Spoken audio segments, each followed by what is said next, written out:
안녕하세요.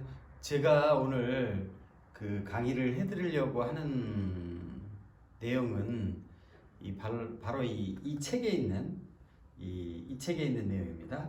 그 발명의 시작과 끝은 비즈니스다 라는 이 책을 주제로 해서 제가 강의를 해드리려고 하는데요. 그 중에 이제 오늘 아이템으로 삼고 있는 것은 이 사업이 되는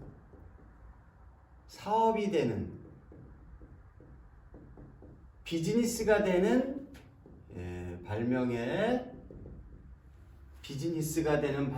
기본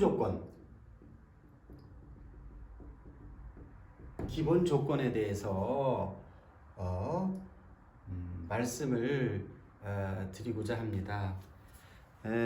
저는 제 소개를 하면 저는 주식회사 특허와 비즈니스라는 회사의 대표를 맡고 있기도 하고요. 또 저는 세계 3대 인명사전에 발명이나 인증 관련해서 제가 등재된 바도 있습니다. 그러면 이 책의 일부 내용에 있는 그 내용을 주제로 해서 제가 말씀을 드리도록 하겠습니다.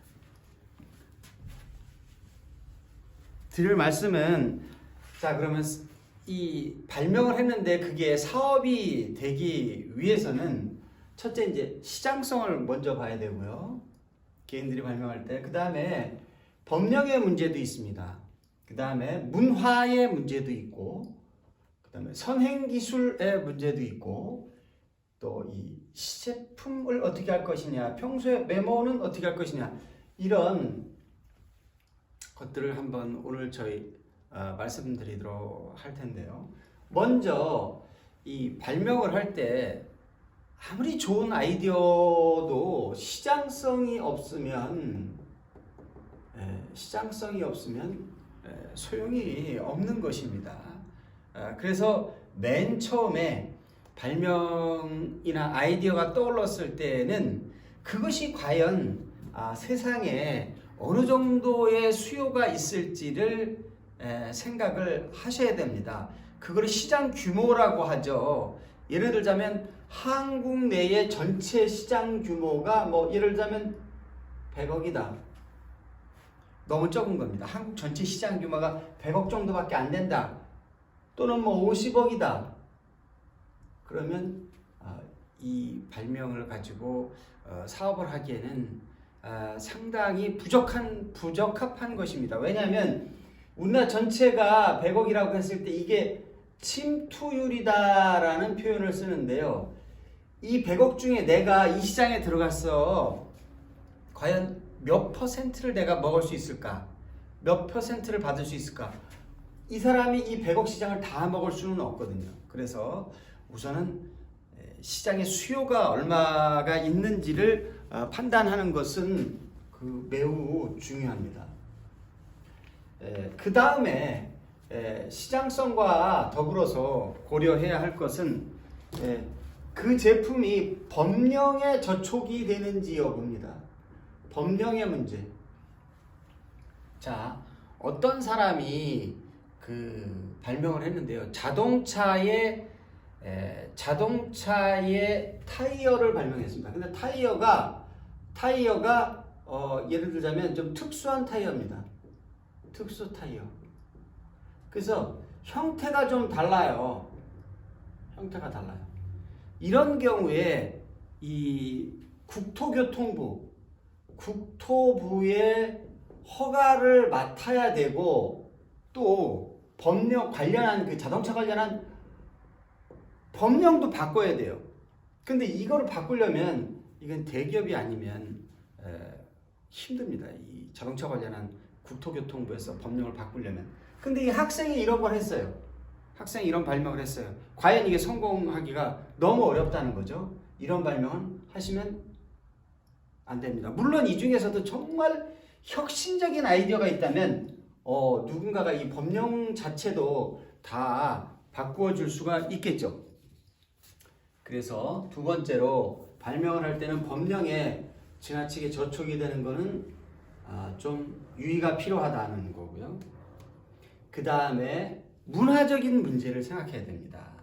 발명을 할 때. 왜냐? 예를 들어서 이슬람 국가입니다.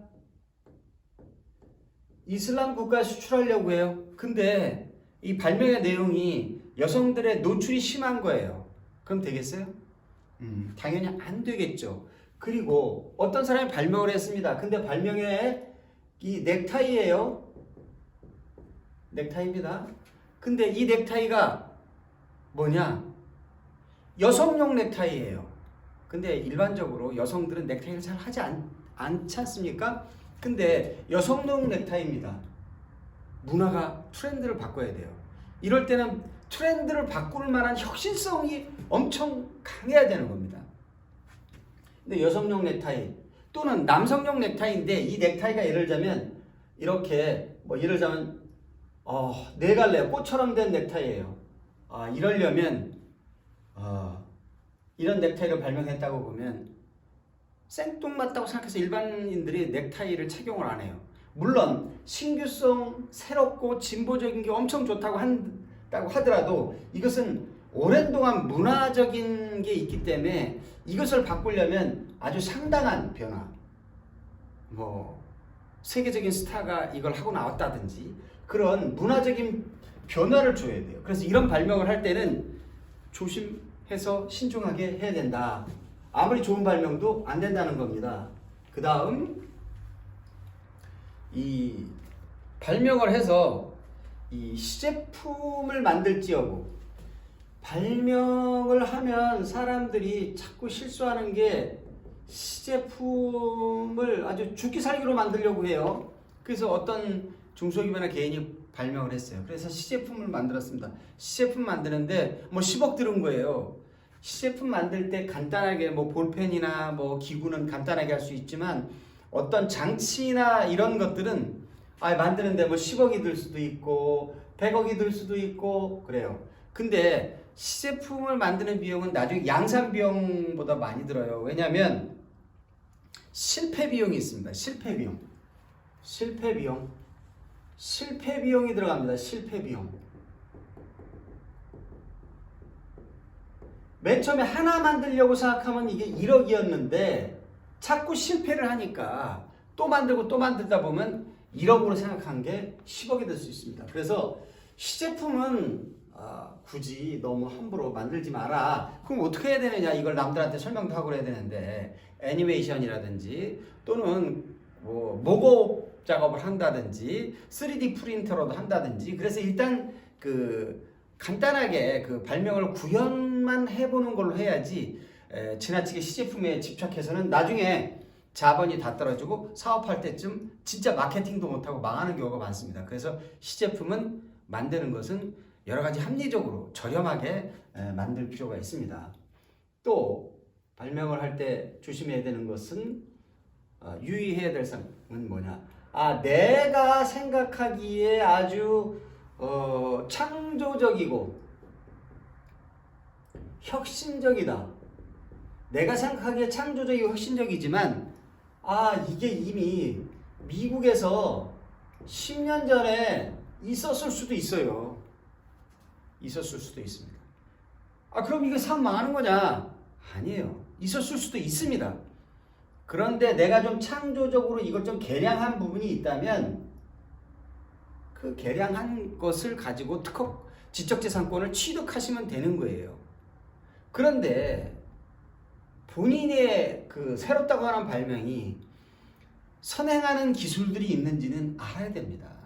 그래야 실수가 적고 지적재산권 확보의 전략도 알 수가 있는 것입니다. 그리고 또 하나는 나중에 자기가 아주 그냥 엄청 세계 최초라고 생각을 했지만 그래가지고 특허권을 취득하고 지적재산권을 취득해서 나중에 유사한 걸 만든 사람이 있을 때 그냥 아무 생각 없이 특허 소송을 제기하는 경우 있어요. 그런 경우에 무효 심판이 자동으로 무효 심판이 그 상대방이 제기해서 내 지적재산권이 무효되는 경우는 허다하게 많습니다. 그래서 향후의 지적재산권 관리 차원에서 또 내 위치가 어느 정도인지를 알기 위해서 선행기술 조사를 꼭 해라. 선행기술 조사, 발명과 선행기술 조사는 떼어놓을 수 없다.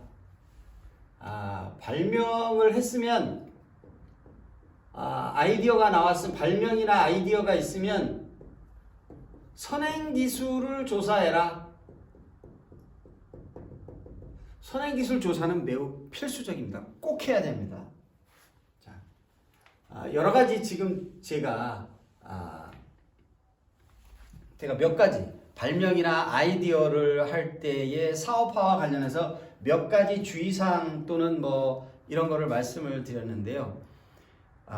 발명을 하기 위해서는 평소에 이 메모하는 습관이 필요합니다. 메모. 어떤 아이디어가 떠왔을 때 즉시 메모하시는 게 필요하고요.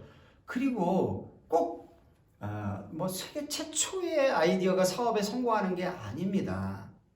사업은 그 발명으로 사업에 성공하는 분들은 기존에 있던 것들을 잘 조합해서 만들어내면 그게 사업에 성공할 가능성이 높은 경우도 많아요. 예를 들자면 에디슨이 전구를 발명을 하셨지만 에디슨 발명 이전에 유사한 시도된 것들이 한 여러 건 있었어요. 그렇지만 최종적으로 더 진보된 발명을 에디슨이 함으로써 전구의 발명을 최종 완성하고 사업화에 성공을 했거든요. 에디슨은 발명가이기도 하지만 사업성을 잘 보는 사람입니다. 시장성을 잘 보는 사람입니다. 그래서 여러분들이 발명을 하실 때 뭘 해야 된다?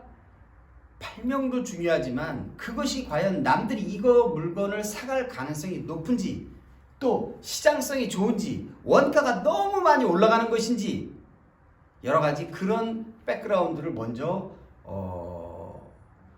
생각하는 것이 중요하십니다. 그런 내용을 제가 이 책에다가 자세히 써놨습니다.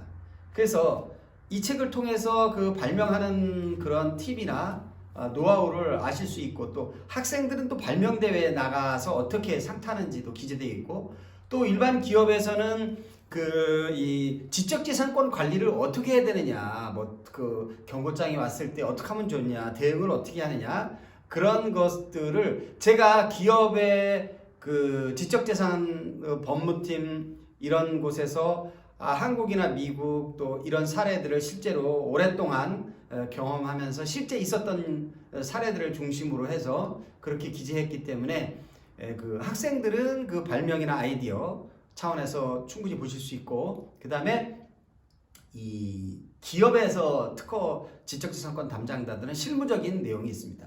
그래서 저는 그 특허법이나 판례나 이런 복잡한 내용을 안 썼어요. 그런 거를 쓰면 판례 넣고 법령 쓰면 두께가 이렇게 두꺼워질 겁니다. 근데 그런 걸 딱 빼버리고 누구나 읽고 발명에 대해서 알고 지적재산권 관리에 대해서 알 수 있도록 썼습니다. 그래서 필요한 분들은 한번 참조를 하셔도 좋을 것 같습니다. 네, 오늘 강의는 이 정도로 간단하게 마쳤습니다. 감사합니다.